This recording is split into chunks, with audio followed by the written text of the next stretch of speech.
네, 여러분 반갑습니다. 경제학 그 이론에요, 이 미시 또는 거시경제학이 기본인데, 거대 회사가 소규모 혁신적인 회사를 망하게 하는 방법이 있습니다. 근데 그 방법은 독점금지법에 의해서 위법이에요.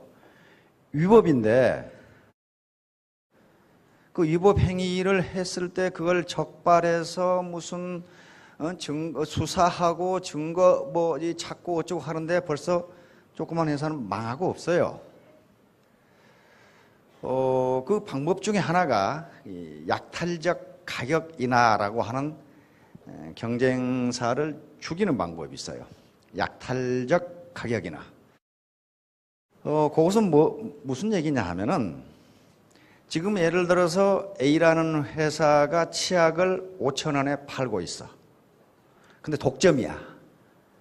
독점이면은 돈 버는 게 땅 짓고 헤엄치기이기 때문에 아무렇게나 만들어도 사요. 그것밖에 없다면. 과거 우리나라가 그랬죠. 그런데 어떤 혁신적인 중소기업이 5,000원짜리 치약을 2,000원에 팔 수 있는 방법을 개발했어. 그러면 이 중소기업은 혁신적인 기술이지만은 뭐가 부족하냐 하면은 자금력이 부족하고, 그 다음에 유통구조, 유통 라인을 장악하고 있지 않기 때문에 이걸 대기업이 방해를 하면요, 안 되게 돼 있어요. 그런데 이러는 경우 대기업은 어떻게 할 것인가 하는 거예요. 대기업은 자기가 지금 5,000원에 팔고 있는데 2,000원짜리가 나오면 경쟁이 안 되잖아요. 그러면 이 회사를 망하게 만드는 방법을 씁니다.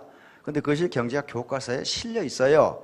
그것이 약탈적 가격 인하라는 방법입니다. 어떻게 하느냐 하면은, 요 중소기업에서 2,000원에 팔면은 자기 회사 제품을 1,000원에 팔아버려요. 1,000원에 팔아버려요. 그럼 어떻게 되나? 일정 기간 버티다가 이 중소기업은 망해버립니다. 망해버려요. 망해버리면 자기 회사 치약을, 새로운 치약이 나왔습니다, 그래서 10,000원에 팔아. 그 방법을 많이 써요. 미국에서도 그런 방법을 굉장히 많이 썼기 때문에 독점금지법에 그 항목이 들어간 거예요. 그러니까 밑에서 커나오는 놈이 있어서 장차 저 녀석하고 내가 경쟁할 위험성이 있다. 그러면 약탈적 가격 인하를 단행합니다. 어떤 노신사가 이 술을 거나하게 자시고 동네를 이렇게 걸어가니까 청년이, 아이고 할아버지 제가 좀 부축해 드리겠습니다. 그러니까 노신사가, 괜찮아. 그런데 저 흔들리는 전봇대나 좀 잡아. 그랬단 말이에요. 전봇대가 흔들리는 게 아니고 자기가 흔들리고 있는 거예요.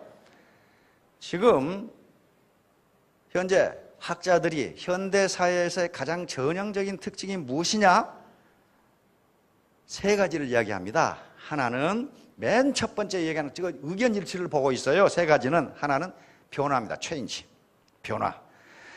그런데 변화를 얘기한 것은 지금부터가 아니에요. 벌써 한 3,000년 전에 그리스에서부터 그리스의 사람들도 헤라클레이토스라는 철학자가 있어요. 우리는 같은 강물에 2번 다시 뛰어들 수 없다 그랬어요. 다시 말해, 왜? 강물이 계속 흐르잖아요. 그러면서 우리는 같은 사람을 2번 다시 안을 수 없다. 이게 세포가 100일이면 다 변한답니다. 안에 또 안 변한 것도 있긴 있지만은 평균적으로 100일이면 다 변하니까, 군대 가는 아들 안아주고 잘 갔다 오라 해가지고 휴가 나와서 안 오면 옛날에 안 왔던 그 아들이 아니에요. 전혀 딴 아들이에요, 그건. 이렇게 변화 속도가 빠르단 말이에요. 2번째는 경쟁이에요. 경쟁. 컴피티션. 경쟁이라고요. 치열한 경쟁이 벌어지고 있어요. 그리고 3번째는 커스터머에서 고객이야, 고객. 고객이란 말이에요. 그러니까 이 3가지 점에 있어서는 학자들의 의견이 일치해요. 그러니까 우리가 농경사회를 살아오는 게 한 3,000년 살아왔고, 산업사회, 18세기 중엽부터 산업혁명이 시작됐죠. 산업사회를 살아온 게 한 250년 살아왔는데 지식정보화 시대는 거의 10년밖에 살지 못했어요. 근데 벌써 학자들은 지식정보화 시대가 끝났고 창조시대로 넘어갔다고 이야기합니다. 그래서 우리 정부에서도 창조경제를 이야기하는 거예요, 지금. 지식정보화 가지고 안 된다는 거예요. 그러니까 3,000년 동안 농경사회, 250년 동안 산업사회, 그리고 지식정보화사회 10년. 그런데 벌써 10년이 이제 창조사회로 넘어갔다. 이렇게 되니까 워낙 변하는 속도가 빠르니까 세상은 변하는데 내 패러다임이 변하지를 않으니까 세상이 흔들려 보이고 전부 다 뭔가 잘못돼 보이고 그러는데 그것은 세상이 잘못된 게 아니라 전봇대가 흔들리는 게 아니고 내가 거기에 적응하지 못한다. 지금 그런 얘기예요. 그래서 가능하면 오늘 제가 하려고 하는 얘기가 바로 경단급심이라고 하는 건데 경은 두레박 경자입니다. 두레박.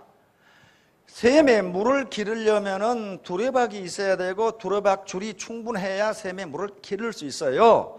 경단급심이란 말은 샘은 깊은데 두레박 줄이 짧다 그런 말이에요. 샘은 깊은데 두레박 줄이 짧다.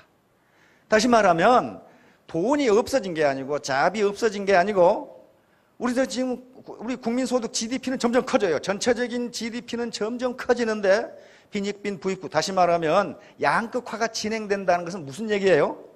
긴 두레박줄을 가지고 있는 사람은 계속 물을 퍼올리는데 두레박줄이 짧아서 물이 없는 게 아니고 두레박줄이 짧다 그런 얘기거든요, 지금. 자, 그러면 그런 측면에서 우리 두레박줄을 어떻게 길게 할 것인가 하는 문제를 지금 논의하려고 해요. 경단, 이 경자가 두레박 경자입니다. 그러냐 두레박줄이에요. 실사변에 썼으니까 두레박줄이죠. 두레박줄이 짧아서 깊은 샘에 이르지 못한다. 물을 깃지 못한다. 그런 말.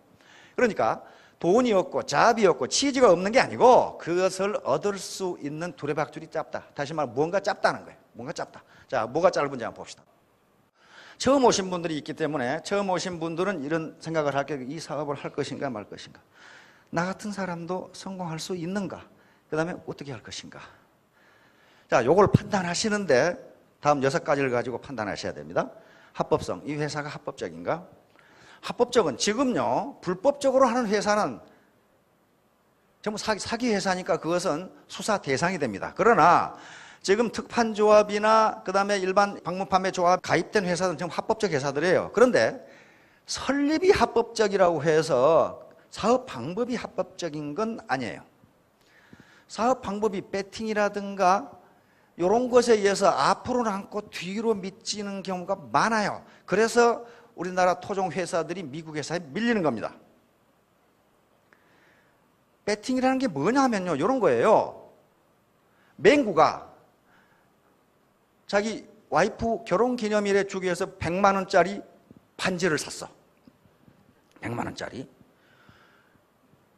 아주 디자인이 아주 아름다워. 옆에서 직장에서 만난 영구가 그 반지를 보니까 굉장히 좋거든. 너 얼마에 샀냐? 100만 원에 샀다. 그래, 내가 그러면 20만 원 더 줄 테니까 나한테 팔아.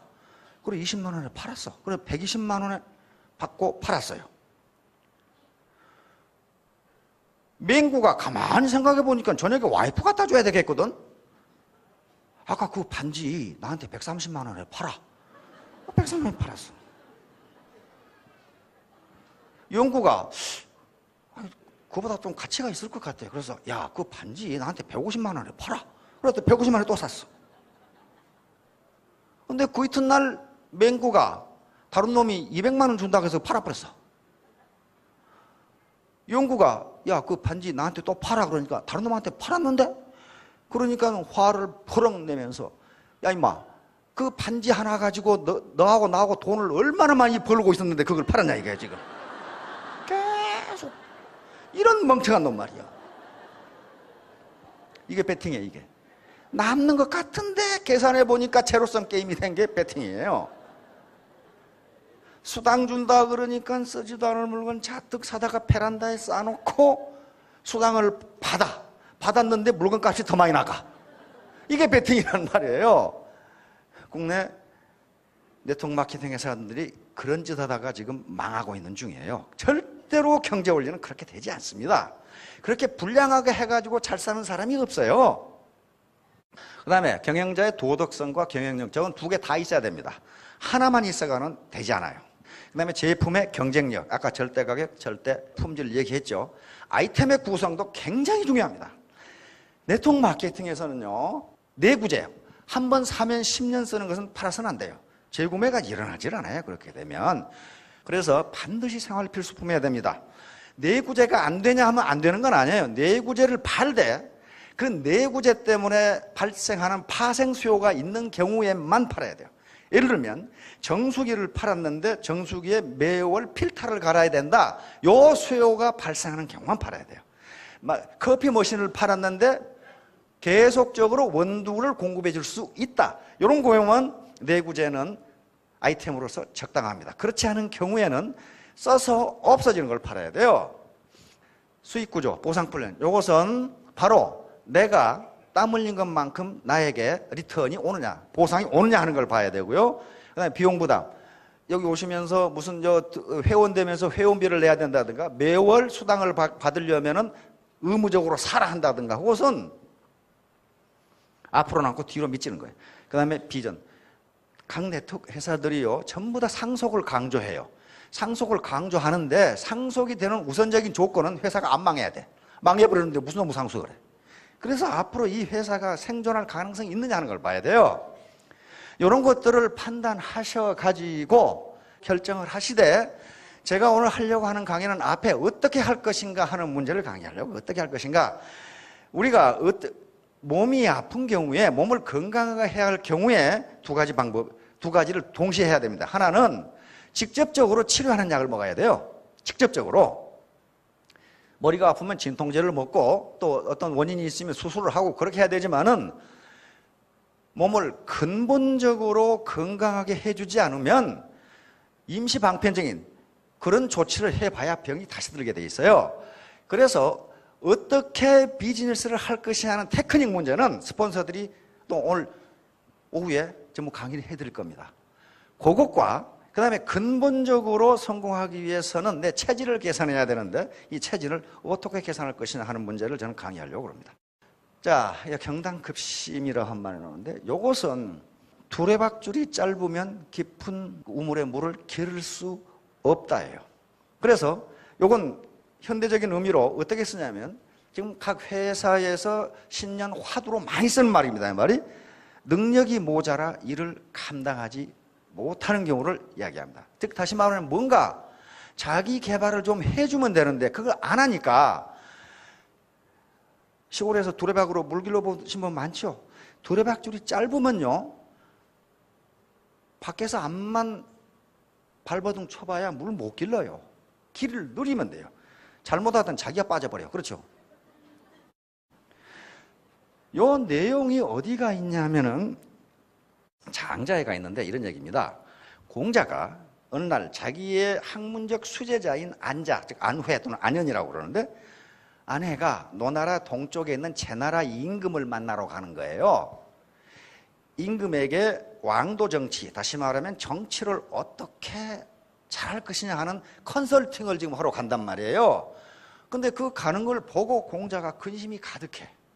그러니까 그 수제자 중 한 사람인 자공이 물었어요. 선생님, 그 안자가 가는데 왜 그렇게 근심이 많으십니까? 하니까 이 말을 한 거예요. 이 말을 한 거예요. 다시 말하면 이것은 공자가 한 말이 아닙니다. 공자가 한 말이 아니고 그 앞에 공자보다 100년 전에 관중이라는 사람이 이 말을 했어요. 두레박줄이 짧으면 물을 기를 수가 없고 자루가 작으면 큰 물건을 담을 수 없다. 이런 말을 해놨어요. 그러니까 사람의 됨됨이가 그것을 수용할 수 없을 정도면은 아무리 좋은 말을 해봐야 소용없다. 그런 얘기예요, 지금. 그러니까 공자가 하는 말이 지금 제나라 임금의 수준이, 제나라 임금의 이 폭이, 인간 됨됨이가 자로가 한 말을 이해할 수가 없다는 거예요. 그러면 임금은 그 말을 이해할 수가 없으면 잘못하다가 그 말한 놈을 죽인다는 거예요. 죽이기 때문에 아내가 죽지 않을까 걱정된다. 지금 그런 얘기예요, 지금. 이런 얘기입니다. 요게 이렇게 많이 나와. 장자에도 나오고 순자, 회남자, 설원, 관자 이 말이 이렇게 많이 나온다는 것은 무슨 얘기냐 하면은 인간이 자기 개발을 하지 않고 자기를 돌아보지 않고 뭔가를 얻으려고 하면은 얻을 수 없다. 그 말을 지금 강조한 거예요, 지금. 이게 두레박이에요, 두레박. 지금 현재 많은 사람이 직면한 문제가 이 경단급심의 문제에 걸려 있습니다. 다시 말하면 모두에서 제가 말씀드린 것처럼 우리나라 GDP 계속 성장하죠. 2%든 3% 성장해. 그리고 뉴스에서 계속 나오는 게 소득 양극화, 그런 말 들어보셨죠? 양극화라는 게 뭐예요? 많이 번 사람은 더 많이 벌고 소득이 작은 사람은 더 못 벌고, 그거 아니에요. 그 말은 무슨 말이냐면은 많이 버는 사람은 두레박줄이 길어서 계속 물을 퍼내는데 적게 버는 사람은 두레박줄이 짧아서 물을 퍼내지 못한다, 그런 말이죠. 퍼내지 못한다. 그러니까 파이 전체가 작은 게 아니고 파이는 커져요. 커지는데 갈라먹는 몫이 많이 먹은 사람은 더 많이 가져가고 현재 적은 사람은 더 적게 가져간다. 지금 이런 현상이에요. 그러면 이제 두레박줄을 길게 해야 되는데 이 두레박줄이 뭐냐는 거예요. 두레박줄이 뭐냐? 두레박줄은 나하고 관계되는 거예요. 세상하고 관계되는 게 아니란 말이에요. 세상은 두레박줄이 아니고 우물이에요, 우물. 우물의 깊이가 깊어진 거예요, 지금. 우물의 깊이가 깊어졌어요. 옛날에는 그냥 바가지로 퍼내면 되는데 옛날 시골에 가면 바가지로 퍼먹는 물 많았어요. 그렇죠? 지금 그렇게 해가지고는 오염돼가지고 퍼먹지를 못해요. 샘이 깊은데 깊어졌어. 그게 세상이에요. 그러면 깊어진 만큼 자기 두레박줄을 늘리면은 그 물을 퍼낼 수 있어요. 퍼낼 수 있는데 그게 바로 자기 개발입니다. 그러면 요 문제예요, 이제. 내 두레박줄을 길게 해야 되는데 가장 중요한 게 패러다임이고 두 번째 명확한 목표, 1만 시간의 몰입, 절대로 포기하는 의지력, 요 네 가지인데 요 하나하나부터 패러다임이 무엇인가부터 보도록 하겠습니다. 패러다임과 공변통구. 주역이라는 책이 있습니다. 사서 삼경 중에 삼경에 해당하는 시경, 서경, 주역이란 역경이라고 하더죠. 거기 궁변통구라는 말이 나와요. 궁이라는 것은 주역 계사편에 나오는겁니다. 궁하다. 그러니까 막다른 골목에 다다랐다. 내가 지금 생활이 안 될 정도로 소득이 떨어졌다. 그러니까 궁하게 됐단 말이에요. 궁하게. 지금 막다른 골목에 다다르면 어떻게 된다고요? 변해야 된다는 거예요. 변해야 된다. 변해야 된다. 그리고 변하면 어떻게 된다? 통하게 된다. 통하게. 통하면 죽지 않고 오래 간다. 그 말이에요. 궁변통구. 요것은 두 가지 의미를 씁니다. 세상 이치라는 게 궁하게 되면 어떤 막다른 골목에 다다르면 반드시 변한다. 변하게 되면 통하고 통하면 오래 간다. 다시 말하면 봄이 무르익으면 꽃이 피고 반드시 여름이 온다. 여름이 무르익으면 여름이 계속되는 것이 아니라 가을이 되고 열매가 맺힌다. 열매가 맺히고 겨울이 오기 때문에 그때 수확한다. 요 개념이에요. 세상은 가만히 있는 것이 아니고 계속 변한다. 그러니까 너도 변해라, 그 말이죠. 너도 변해라. 내가 변한다는 것은 내 몸이 변하는 게 아니고 뭐가 바뀌어요? 패러다임은 어떤 현상이 아니고 현상을 보는 눈이에요. 그 현상을 이해하는 사고 구조를 패러다임이라고 그래. 세상을 보는 눈, 객관적인 사실은 그대로 있는데 이걸 내가 어떻게 이해하고 어떻게 해석하느냐는 거예요. 그 다음에 이 동의보감에 있는 얘기입니다. 통즉 불통, 불통즉 통. 이 아플통자입니다. 그러니까 통하면 아프지 않고 불통즉 통, 통하지 않으면 아프다. 요건 인간의 몸도 그렇습니다. 혈액이라든가 임프액이라든가 기라든가 또는 음식물이 통하지 않으면 아프게 돼 있어요. 그러니까 한의학에서는 아프다 그러면 뭐가 불통인가를 먼저 찾습니다. 막힌 데가 있으면 뚫어지면 안 아프거든요. 변비라는 게 뭐예요? 먹은 음식이 통하지 않는 거예요, 지금. 그렇잖아요? 그 다음에 이 콜레스테롤이 높다 또는 동맥경화라는 게 통해야 할 피가 안 통하는 거란 말이에요, 지금. 기가 막히는 것도 바로 기가 안 통하는 거예요. 기가 막힌다 그러죠? 사람이 그냥 도저히 이해할 수 없는 일을 당하면 기가 막힌다고 그러죠? 기가 막히면 어떻게 사람이 까불어져야 하나요? 뭐가 안 통하는 거예요, 기가. 그러니까 통해야 된다. 근데 인간관계에 현재 정부에서 가장 강조하는 게 소통이에요. 소통. 소통이라는 게 통하는 거란 말이에요. 소통이 안 되면 반드시 거기서 불화가 일어나요. 오해가 발생하거든. 자, 통하게 하는 게 이제 패러다임의 변화예요. 지금 지식정보화 사회를 지나서 창조사회로 갔기 때문에 내 패러다임을 거기에 맞추면 통한다. 그럼 통한다. 자, 이게 바로 패러다임이라는 말을 처음 사용한 분은 토마스 쿤이라고 하는 과학 철학자입니다. 20세기에 가장 영향력 있는 과학자 중에 한 사람으로 불리는 사람입니다. 이 사람이 패러다임을 바꿔야 되는데 패러다임은 서서히 변하는 게 아니라 어느 날 갑자기 변하는 것이다. 갑자기. 이것은 마치 여기에 천동설이 지동설로 바뀌는 것하고 똑같다. 2000년간 지구가 우주의 중심이고 나머지 이것이 지구를 돈다고 생각했어요. 근데 코페르니쿠스가 보니까 안 그래. 태양이 중심이고 이게 돌아. 이렇게 갑자기 바뀌는 거예요. 이게 서서히 이렇게 바뀌는 게 아니라 어느 날 갑자기 바뀌는 거란 말이에요. 이렇게 해놓고 왜 이게 이렇게 바뀌었냐 하면은요, 모든 천체의 움직임을 관찰하고, 그 다음에 이 당시 이제 항해 시대가 되니까 배를 타고 먼 바다로 가는데 별의 위치가 달라. 예측하는 게 달라. 그런데 태양이 가운데 있다고 생각하고 계산하니까 딱 맞아. 그래서 이렇게 바뀐 거예요. 그런데 그 당시에 중세시대이기 때문에 이걸 말하면 어떻게 됩니까? 화형시켰어, 화형. 태양이 지구를 돌아야지 지구가 태양을 좇는다고 말하면 교리에 맞지 않다고 그래서 화형을 시켰어요. 코페르니쿠스는 그런데 신부님이었어요. 그걸 알아. 아니까 죽기 일주일 전에 이걸 발표했어. 이걸 알거든. 죽기 일주일 전에 발표했는데 그 책이 200년 동안 판금이 됐어요. 그러다가 해금이 됐습니다. 그 정도로 고정관념은 무서워요. 무섭다고.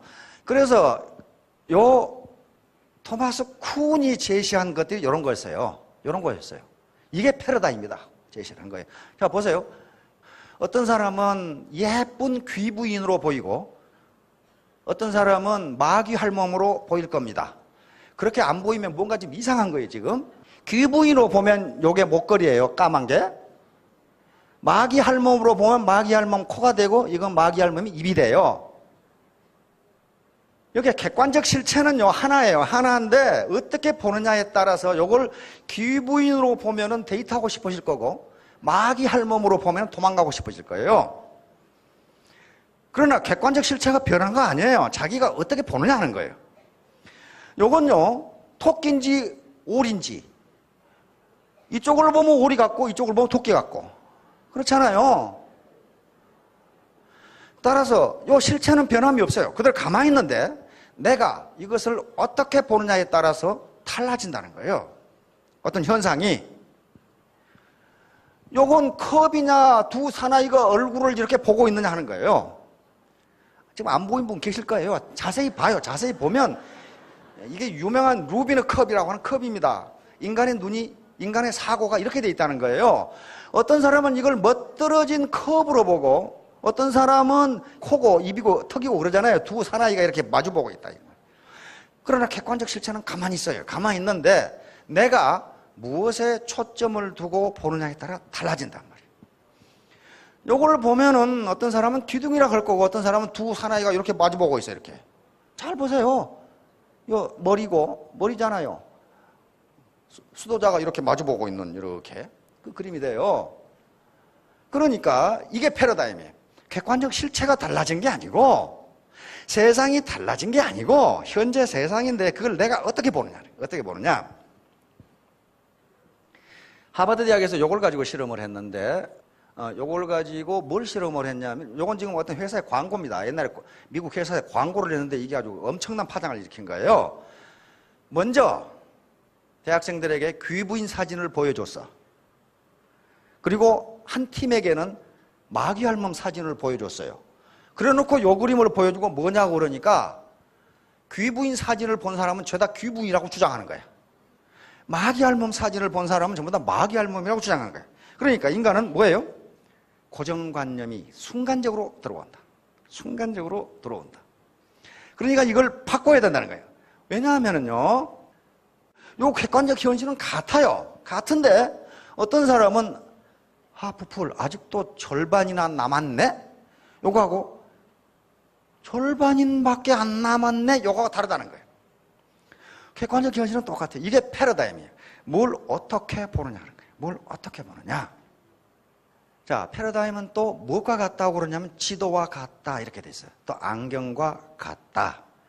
자, 요 지도 보세요. 설악산이 여가 있고 이쪽에 지리산이 있어요. 지리산.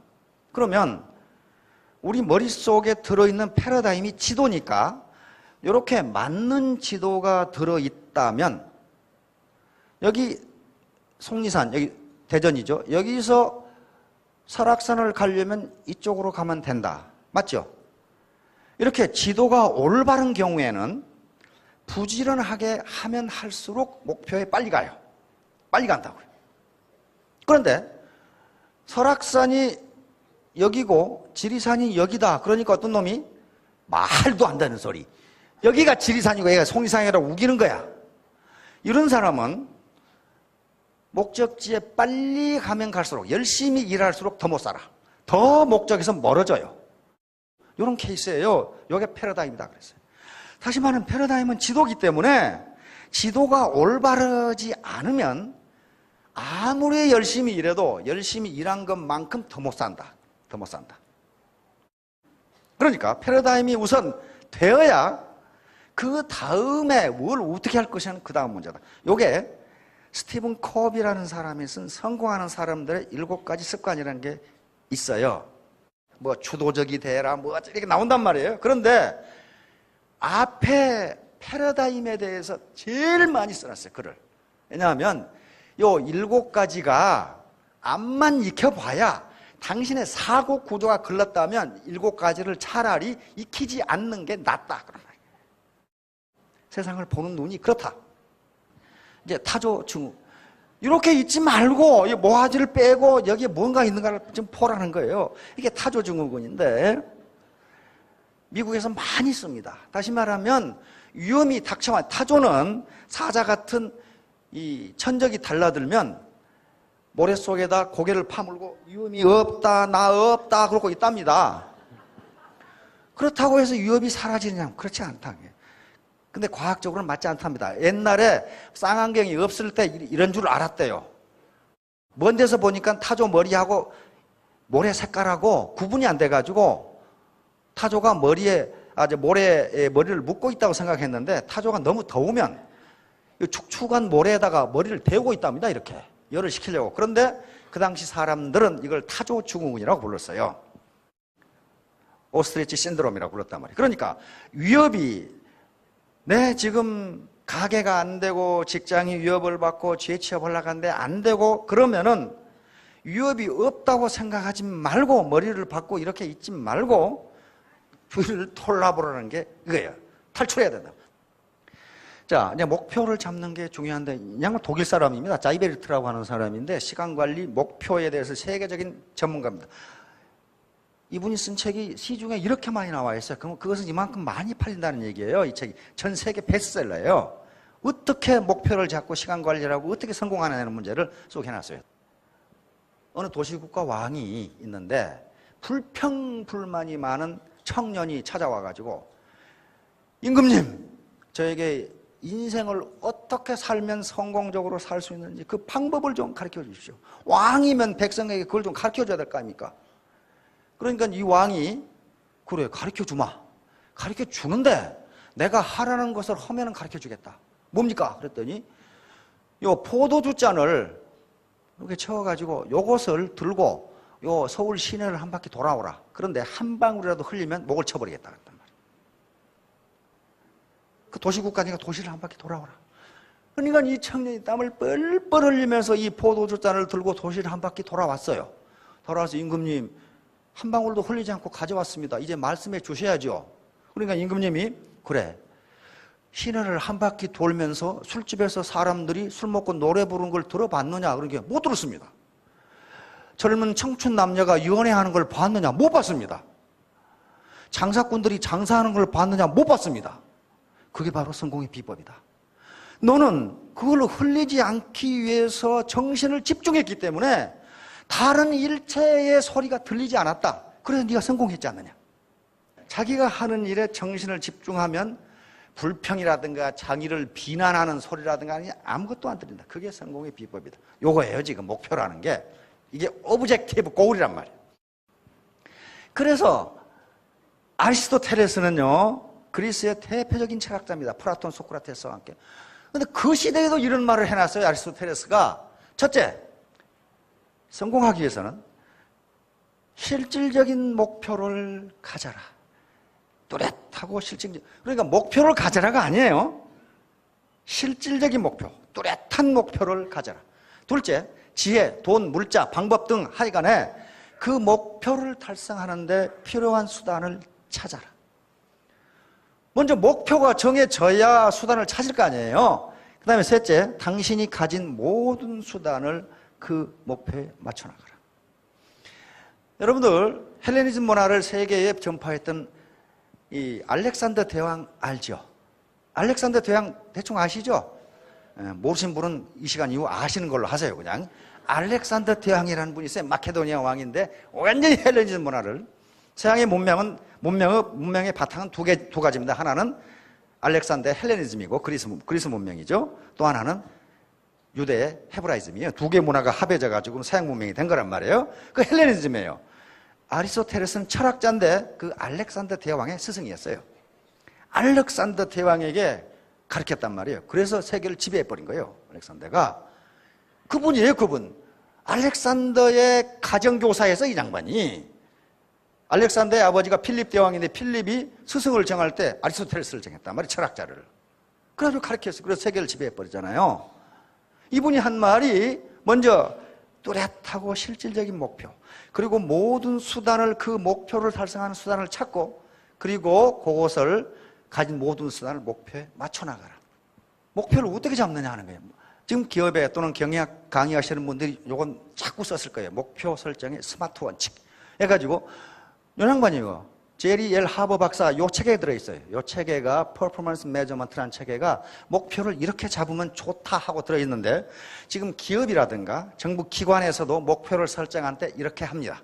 자, 이게 스마트가 뭐냐면 S는 스페시픽, 목표를 구체적으로 잡아요. 구체적으로. 추상적으로 잡지 말고 추상적으로. 예를 들면 나는 공부를 열심히 하겠다. 그 목표가 아니라 열심히 하는 게 도대체 뭘 어떻게 열심히 하는 거예요? 나는 부모에게 효도를 하겠다. 그렇게 잡지 말라는, 그 목표가 아니라는 거예요. 열심히 하겠다가 아니고 나는 수능에서 300점을 맞겠다. 이게 목표가 되는 거예요. 구체적으로. 나는 부모님께 하루에 매일 전화를 드리겠다. 이게 목표가 되니 구체적이잖아요. 추상적인 목표가 너무 많아요. 나는 훌륭한 사람이 되겠다. 뭐가 훌륭한? 나는 부자가 되겠다. 이렇게 잡지 말고 이 양반이 하는 소리가 스페시픽하게, 구체적으로 잡아. 다음, measurable. 목표는 측정이 가능해야 돼. 왜냐하면 측정이 불가능하면 목표를 달성했는지 안 되는지 몰라요. 예를 들면 이런 거예요. 나는 돈을 많이 벌겠다. 그럼 많이가 얼마냐?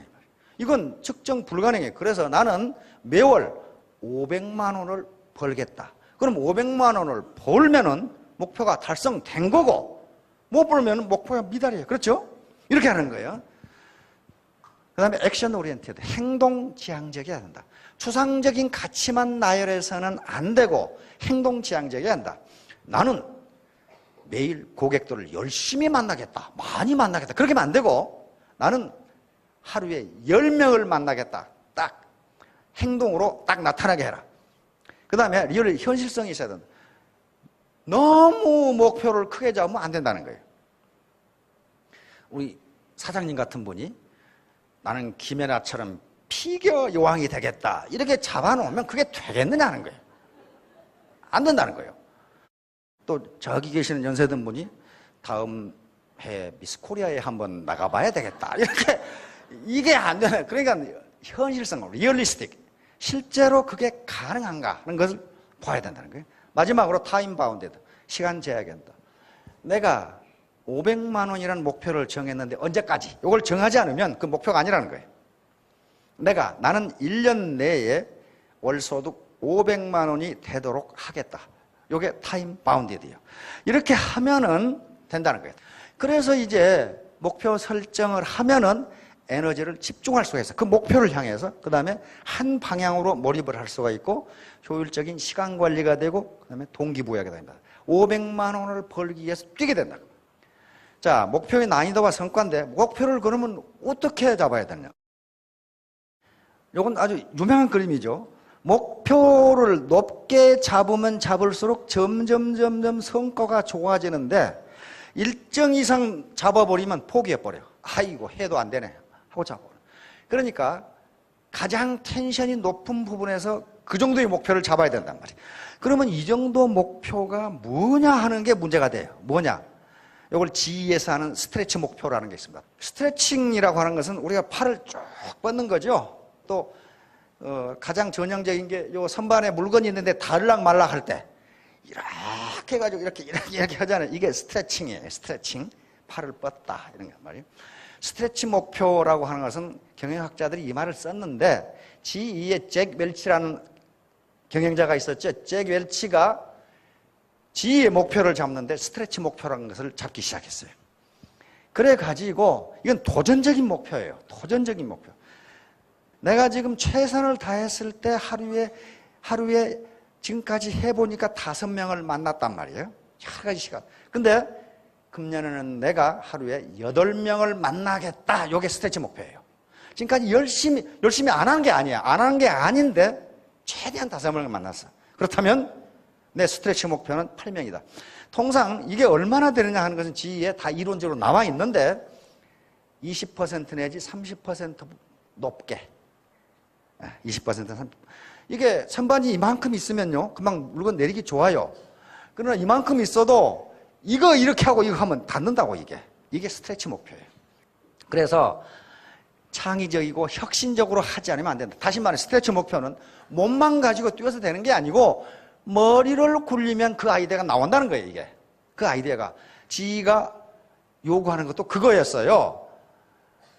판매 목표를 과거에 10이었는데 15로 잡았다. 그 말은 죽도록 뛰라가 아니고 머리를 써봐라. 그 방법이 있을 거다라는 거예요. 자, 미켈란젤로 아시죠? 요 그림 보면 미켈란젤로 생각나시죠? 이게 르네상스 시대 사람인데 이런 말을 해놨어. 르네상스 시대 사람인데 우리가 더욱 경계해야 할 것은 목표를 지나치게 높게 정하고 이루지 못하는 것이 아니라 목표를 지나치게 낮게 잡고 그것을 달성하는 것이다. 다시 말하면 지금까지 평균적으로 해보니까 5명 정도는 만날 수 있어. 그래서 목표 5명. 이것은 설렁설렁해도 만나는데 그렇게 되면 도전의식, 창의성 이게 나오지가 않는다는 거예요. 미켈란젤로가 한 얘기입니다. 그러면 이게 지금으로부터 2000년 전 얘기인데 그때나 지금이나 같다는 거예요. 예. 근데 미켈란젤로가 왜 이런 얘기를 했겠어요? 그림이라고 하고 조각이라고 하는 것들이 그냥 되는 게 아니에요. 그렇죠? 목표를 자꾸 하다 보니까 이런 생각이 나더라고요. 자, 목표 달성을 위한 행동 과정 이렇게 한번 해보세요. 가장 중요한 것은 패러다임입니다. 긍정적 사고와 결여. 나도 할 수 있다. 나는 하겠다. 이게 단 말이에요. 그 다음에 두 번째 목표를 잡는데 스마트 원칙을 적용을 하고 스트레치 목표를 한번 생각해 보라. 그 다음에 행동 계획을 수립하고 실천하는데 여기서 성공하면 좋은데 안 되는 경우가 많아. 이때는 평가하고 재도전을 해보라. 포기하면 실패입니다. 자, 1만 시간의 몰입. 그러면 이제 문제는 행동으로 해야 되는데 이건요 정말 창조가 굉장히 공평하게 됐다는 걸 이야기합니다.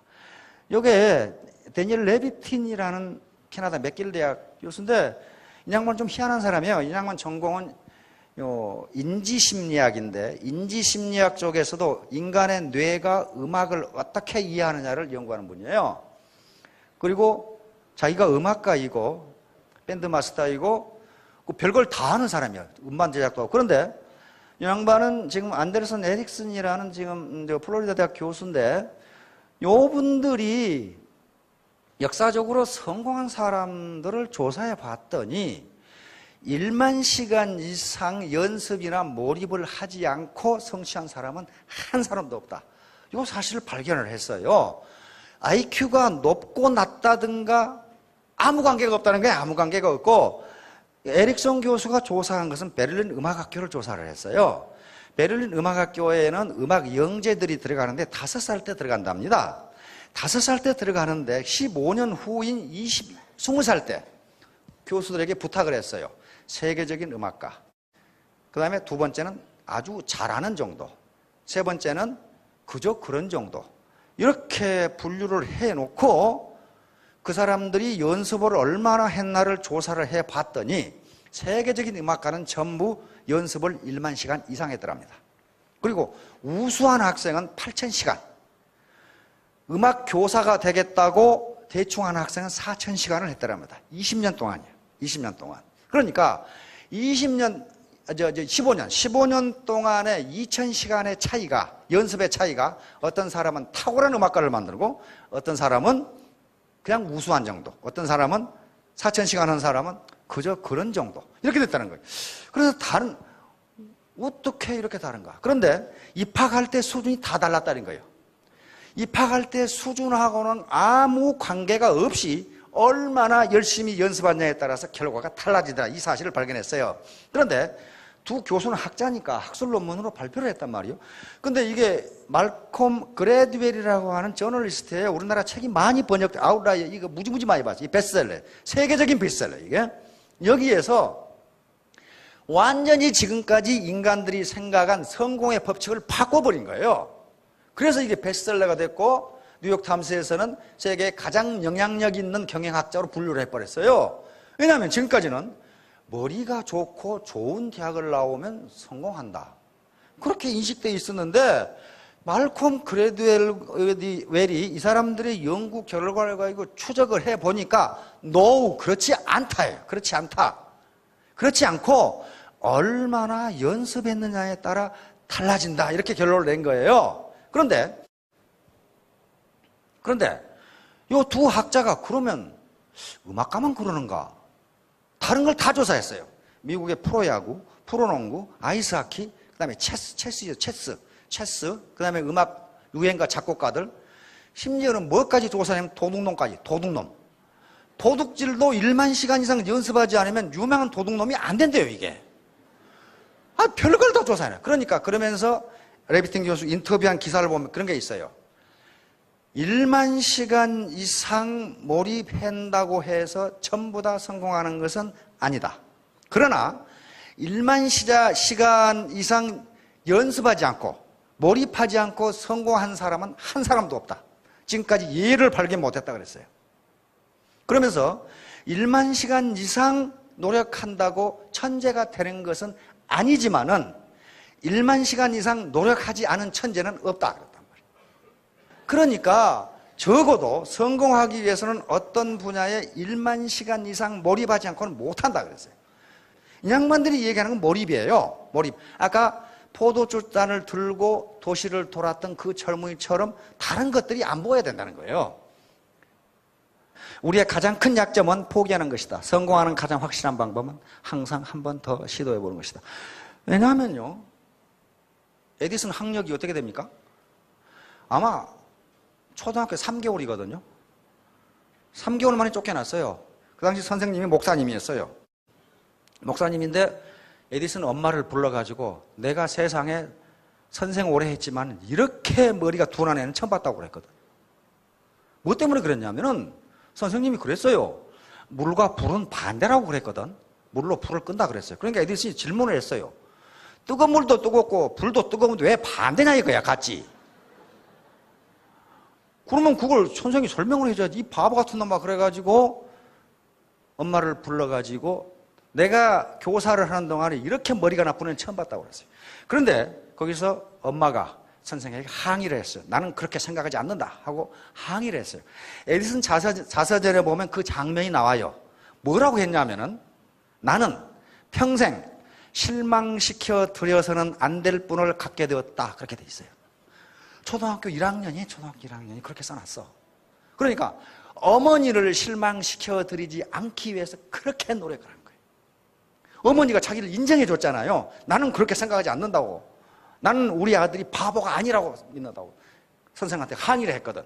그러니까 그 어머니를 실망시켜주지 않기 위해서 세계 최고의 발명가가 된 거예요. 근데 에디슨은 자기가 생각해가지고 발명한 게 몇 개 없어요. 자기가 그렇게 써놨어. 그럼 뭐 가지고 했느냐? 어떤 사람이 실험하다가 안 된다고 내버린 것 가지고 했어요. 근데 그거 조금만 더 하면 되는데 그러면 안 한다 이거야. 자기가 책에 그렇게 써놨어. 조금만 더 하면 되는데 안 된다고 내버린 걸 갖다가 조금 더 하면 되더라 이거예요. 그 얘기를 써놓은 겁니다 지금. 자, 결론으로 넘어갑시다. 커널 할리언 샌더스, 이거 많이 들어봤죠? 누구예요? KFC 창업자입니다. 이 양반은 초등학교를 졸업 못했어요. 아버지 어머니가 일찍 돌아가셔가지고. 그래가지고 안 해본 일이 없도록 다 했어요. 20살 때 사업을 했다가 결혼하고 사업을 했다 망해가지고 마누라가 도망가 버렸어. 혼자 살았어. 자살하려고 하다가 재수가 없어가지고 자살도 못했어. 고속도로 옆에 쓰러져 있는데 어떤 놈이 병원에 갖다 놔가지고 또 죽지도 못했어. 그래서 65세가 되니까 미국은 60세가 넘으면 연금이 나오죠. 그 당시 연금 $105가 나왔어. 65세 때 $105 가지고 창업을 한 겁니다. 그게 켄터키 프라이 치킨이에요. 왜냐하면 그 기억에 자기 어머니가 옛날에 튀겨줬던 닭이 굉장히 맛있다는 걸 생각이 됐어. 닭튀김, 그게. 근데 그 당시는 미국도 닭을 삶아 먹었지 튀겨 먹는 생각을 못 했답니다. 근데 튀겨 먹어보니까 기가 막히게 맛있거든. 그래서 $105 가지고 켄터키 프라이드 치킨을 창업을 해가지고 돈이 없어서 가게를 낼 수가 없어. 가게를 낼 수가 없으니까 생각해낸 게 프랜차이즈를 생각해낸 거예요. 내 권리를 가게에 사면은 나는 로얄티만 받고 저기서는 튀김 장사하고 그 생각을 한 거예요. 그런데 프랜차이즈를 가입하는 사람이 한 사람도 없어. 그래서 무려 3년을 뛴 겁니다. 68세. 우리나라 서점에 가면 베스트셀러 나와 있어요. 1008번의 실패, 거절 이렇게 나와 있어요. 3년간 1008군데를 찾아다니는데 전부 거절. 너나 먹어라, 너나 먹어라야. 1009번째 보스턴에서 딱 성공을 했어요. 그 보스턴 튀김집 어떻게 됐겠어요? 대박을 쳐. 엄청나게 맛있거든, 진짜 먹어보니까. 그래서 지금은 전 세계에 약 3만 개의 대리점이 있는 KFC가 된 겁니다. 그러니까 65세에 창업해가지고 68세 3년간 찾아다녔는데 1008번 거절을 당했어. 1009번째 성공을 했어요. 시중에 책이 나와 있어요. 1008번의 거절 그렇게 나와 있어요. 그러니까 이 양반이 가만히 있었느냐는 게 1만 시간을 투입한 겁니다. 매일 전 미국을 돌아다녔거든. 그러면 3년 돌아다니면 1만 시간 돌아다녀요. 그래서 성공한 거예요. 그래서 이 양반이 한 말이 이제 그런 거예요. 내가 겪어야만 했던 모든 실패는 다시 시작하고 새로운 무언가를 다시 시도하려고 하는 기회를 주었다. 계속 실패했거든. 일도 안 해본 일이 없이 다 했고 그때마다 실패를 했어요. 근데 다시 계속 도전해서 했다는 거예요. 결론입니다. Do just now. 맞다고 생각되면 즉시 시작하세요. Do together. 함께 하라. 여기서 함께 하라는 게 나 혼자 뛰면 될 것 같은데 성공은 그렇게 되지 않는다는 게 말콤 그레드웰의 결론이에요. 1만 시간을 해야 되는데 1만 시간을 할 수 있는 조건을 다른 사람이 너에게 만들어 준다는 거예요. 근데 그것도 안 하면 그건 안 된다는 거예요. 그러니까 애터미에 들어와서 이 시스템, 이 정보를 알았다는 것은 1만 시간을 투입할 수 있는 기회를 누군가가 준 거예요. 어떤 다른 회사에 가서 해보세요. 사기치는 회사, 주코 같은 데 하면 1만 시간 하면 남는 게 아니라 있는 것 완전히 알거지가 돼버려. 그렇게 되지 않아요. 1만 시간을 아까 패러다임이라는 게 바로 그거란 말이에요. 그런 회사에 가서 열심히 하면 할수록 점점 목표에서 멀어진다예요. Do ardently. 간절한 마음으로 하라. 간절한 마음. 아까쯤에 이 포도주잔을 들고 이 시내를 돌았던 청년처럼 거기에 집중하지 않으면 안 된다는 거예요. 그 다음에 Do not give up. 절대로 포기하지 마라. 즉각해야 돼. 요 아가씨처럼 이렇게 되고 싶은데 이번만 먹고 이번만 먹고 이렇게처럼 돼야 되겠다. 이번에 안 먹어야 된단 말이에요. 이번에 즉각. 담배도 즉각 끊어야지. 조금만 더 피우고 아, 내가 20개비 피웠으니까 10개비만 줄이자. 못 끊더라고요. 당장 끊어야 돼요. 함께, 투게더, 같이 해야 됩니다. 손을 잡아주면서 같이 해야 돼. Do not give up. 절대 포기. 요 사다리를 놔줬는데 별을 따는 것은 자기가 올라가서 따야 돼요. 누가 따주는 사람이 없어. 남편이 따줄 것 같지요? 안 따줘요. 안 따준다고. 나폴레옹 아시죠? 그 유명한 프랑스 보나파르트 나폴레옹입니다. 충분히 생각하라. Take time to deliberate. But when the time for action has arrived, 행동할 때가 오면 어떻게 stop thinking and go in. 생각을 멈추고 즉각 몰입하라 그 말이에요. 즉각 go in. 즉각 몰입하라. 나폴레옹 이 말 말고도 의사결정에서 가장 중요한 것은 의사결정의 정교성이 아니라 그 타이밍이다 하는 말을 자꾸 해놨어요. 군사작전을 해보니까 암만 계획을 잘 세봐야 타이밍 놓치면 그건 말짱할 거라는 거예요. 타이밍이다. 이렇게 하란 말이에요. 이게 재심 합력에 많은 사람들이 마음을 가지런하게 해서 힘을 합한다. 그렇게 하지 않고서는 말춤이 되지를 않아요. 혼자 말춤 춘다고 생각해 보세요. 얼마나 재미없겠어요. 그 뚱뚱한 싸이가 혼자 이러고 있으면요, 그거 못 봐줘요. 같이 하니까 하모니가 이렇게 된단 말이에요. 자, 이제 마치도록 하겠습니다. 3년 동안 자기 패러다임을 올바로 갖고 몰입하면은 여기 계시는 모든 분들 일천택 일천남이 되실 겁니다. 모두 크게 성공하시기 바랍니다. 감사합니다.